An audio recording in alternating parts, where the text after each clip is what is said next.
अस्सलाम वालेकुम। मैं हूँ नुमान भुट्टा और आप देख रहे हैं मेरा यूट्यूब और फेसबुक चैनल।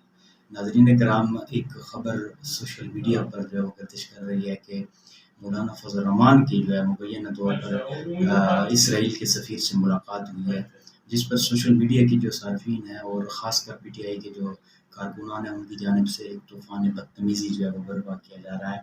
तो इसी के ऊपर हम बात करेंगे कि ये क्या इशू है और मौलाना फ़ज़ल रहमान को क्यों टारगेट किया जा रहा है। सबसे पहले तो हम देखेंगे कि ये बयान जो है वो किसकी जानिब से जो है वो जारी किया गया है। तो एक वीडियो क्लिप आया है मौलाना अब्दुल शुजा साहब का, जो कि पाकिस्तान तहरीक इंसाफ के साथ अभी-अभी उनका इत्तेहाद हुआ है। मौलाना खान मोहम्मद शेरानी के हमरा जो ग्रुप उन्होंने प्रेस कॉन्फ्रेंस के ज़रिए उसके इमरान खान के साथ इत्तेहाद किया था।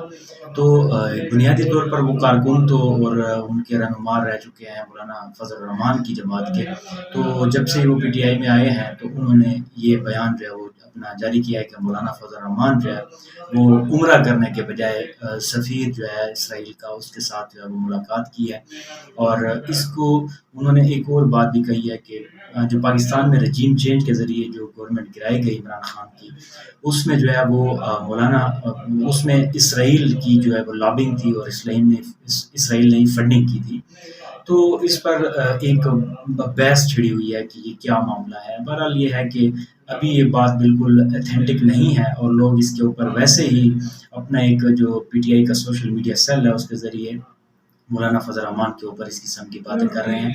तो असल में जो दिक्कत है वो ये है कि पाकिस्तान जो है वो इसराइल को इस वजह से तस्लीम नहीं करता। एक तो पाकिस्तान का शुरू दिन से जो कायद-ए-आज़म मोहम्मद अली जिन्ना रहमतुल्लाह अलैह के दौर से मौक़िफ़ चला रहा है कि जब तक फ़लस्तीन जो आज़ाद रियासत नहीं बनेगा तब तक इसराइल को तस्लीम नहीं किया जाएगा। और इस हवाले से जो इमरान खान है उनका भी मौक़िफ़ जो है वो वाज़ेह है। तो उन्होंने भी कहा है कि हम इसको किसी सूरत जो है वो तस्लीम नहीं करेंगे।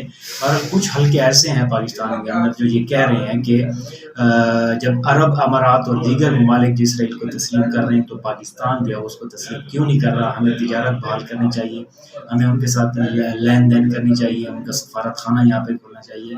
तो ये बहरहाल अभी इस मामले पर डेडलॉक अभी तक इस मामले पर डेडलॉक चल रही है। और मौलाना फ़ज़ल रहमान के हवाले से जो मनगढ़ंत और इस किस्म की बातें की जा रही हैं, तो हतमी तौर पर अभी इनका कोई भी इसको जो है वो साबित नहीं हुआ। और इस हवाले से मौलाना फ़ज़ल रहमान का मौक़िफ़ भी बहुत अहम होगा, जो अभी तक सामने नहीं आया। तो ये सारी मालूमात थी अब तक के लिए इतना ही। अल्लाह हाफ़िज़।